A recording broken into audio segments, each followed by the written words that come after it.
मुझ पर ना जाने कितने आरोप और इल्जाम भी लगे। अपनी कौम का बच्चा ही समझकर वोट दे दिए होते तो गठबंधन के सभी जात धर्म बिरादरी का वोट तो मिल गया था।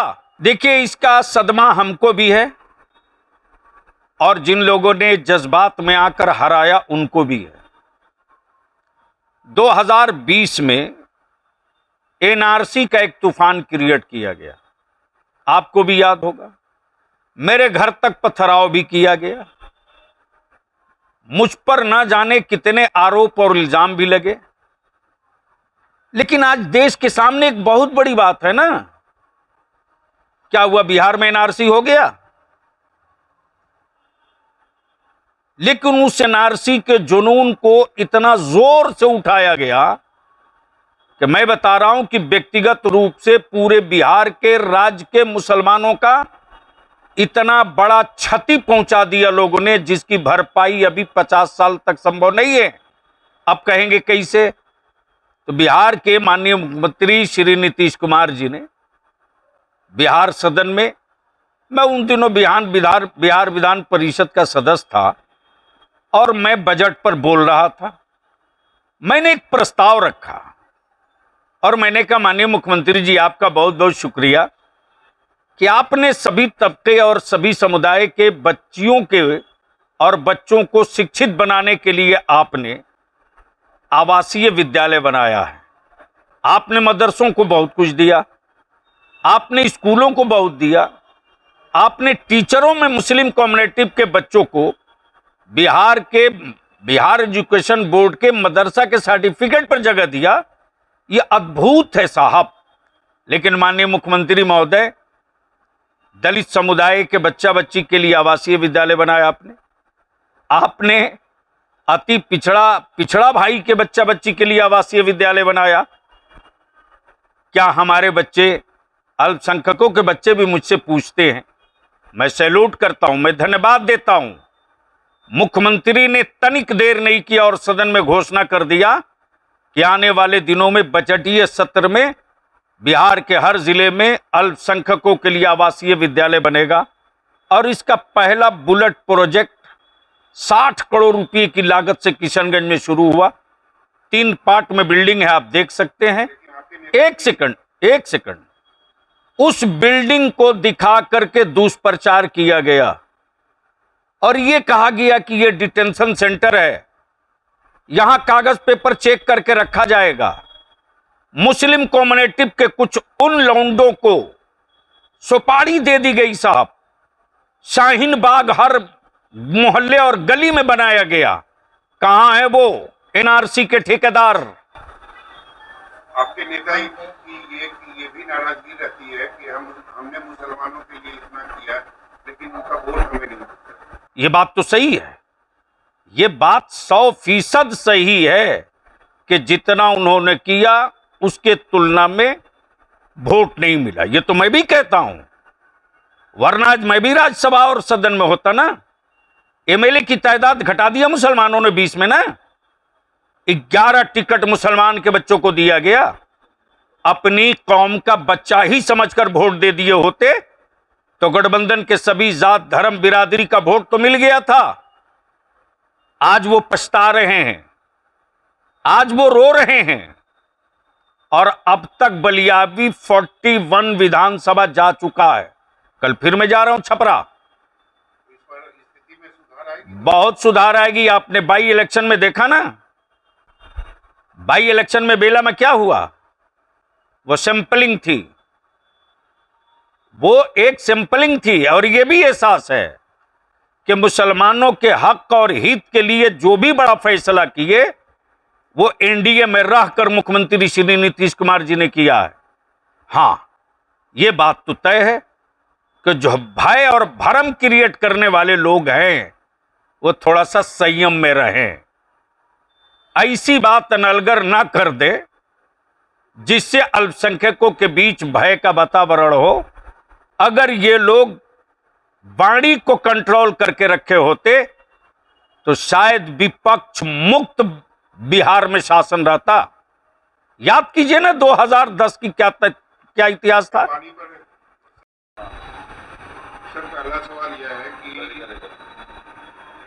बिहार में आप लोगों की जो हिस्सेदारी है करीब 18-19%, लेकिन उसके बावजूद विधानसभा में जो आप लोगों की हिस्सेदारी है वो काफी कम है, और हिस्सेदारी अगर है भी तो वो मुस्लिम के कुछ खास जातियों का है। ऐसा अव्वलन तो आबादी के हिसाब से हिस्सेदारी है ही नहीं। वो चाहे विधानसभा कह लीजिए, लोकसभा कह लीजिए, और इसकी बुनियादी वजह दो है। बुनियादी वजह यह है कि हमारे देश की राजनीति में दो धुरी बनी। एक धुरी वो बनी डराने वाली, और एक तबका वो बना डरवाने वाला। अब इस बीच में जो खास तौर से मुस्लिम है, अल्पसंख्यक, इसके दिल में, दिमाग में जो दंगे का, फसाद का, प्रताड़ना का, अत्याचार का, मुकदमे का जो भय बैठा, वो पूरी दुनिया जान रही है। सारे सामाजिक राजनीतिक दल जान रहे हैं। और न्याय प्रक्रिया में मैं कहने में कोई हिचक नहीं करूंगा, चाहे प्रशासन लेवल से हो कि शासन लेवल से हो, कहीं न कहीं अगर होता तो अनदेखी होती। आम तौर से जब जस्टिस में और न्याय में, इंसाफ में धर्म और जात हावी रहेगा तो वो अल्पसंख्यक कम्युनिटी का पहला लक्ष्य होगा, मैं जिंदा रहूं, मेरा घर बचा रहे, हम सेफ रहें, मजदूरी करके जी लेंगे। ऐसे मायूसियों के दौर से मुस्लिम अक़लियत गुजरा है। अब जो कौम, जो कम्युनिटी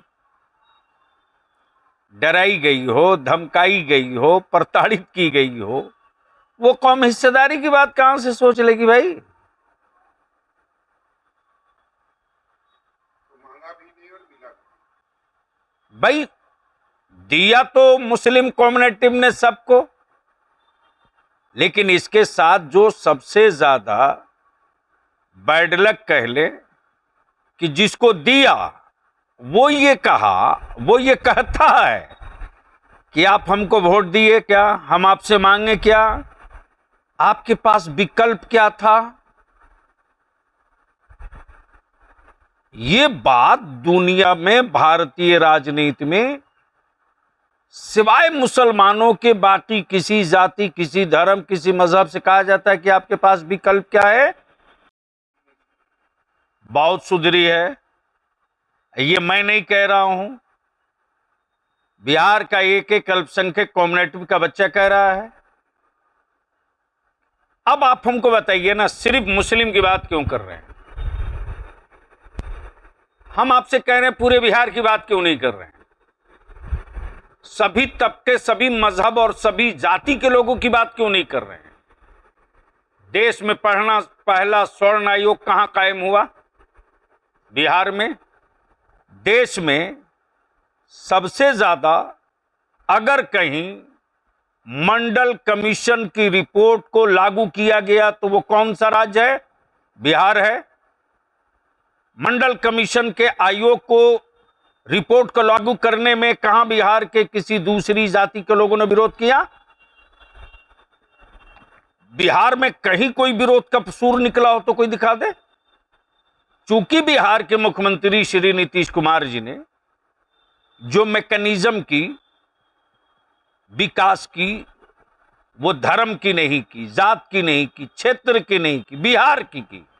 अब बिहार में ये भी तो अब कहेंगे लोग, देश का पहला राज्य और पहला नेता, पहला मुख्यमंत्री श्री नीतीश कुमार जी है जिन्होंने जाति आधारित जनगणना कराया।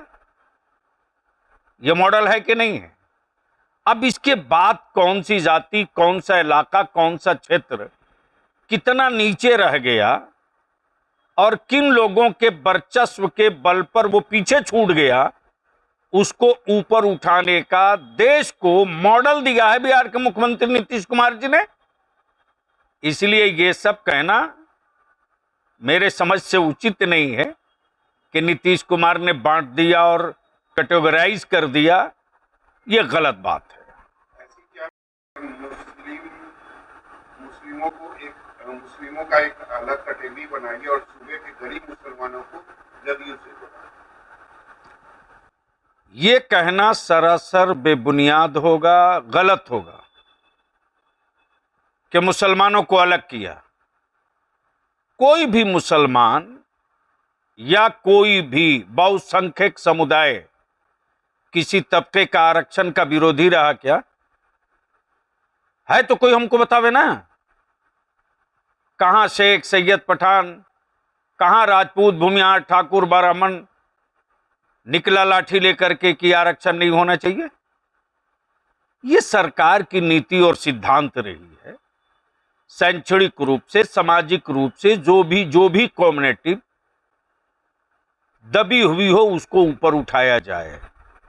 और इसमें नो डाउट कि देश में, दुनिया में एक नई तारीख बिहार के माननीय मुख्यमंत्री श्री नीतीश कुमार जी ने लिखा। कहां डिवीजन है? ये तनहा मुस्लिम कम्युनिटी में भाई, जहां जात देख करके इमामत के मसल्ले पर जगह नहीं दी जाती है ना, क्वालिटी देख करके।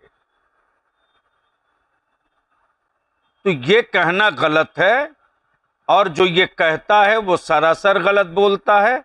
हां, ये बात तय है कि जब कहीं कोई जात की, बिरादरी की, धर्म की बात जोर से उठने लगे तो ये संकेत है कि चुनाव लगता है करीब आ गया है। मूल्य चुकाना पड़ेगा ये। अब ये तो बात तय है कि इस वक्त पूरे देश में एक अलग फिगर, जो न्याय का फिगर, जस्टिस का फिगर, सामाजिक सद्भाव का फिगर और विकास और तरक्की का फिगर देश की राजनीति में एक नेता नीतीश कुमार का है।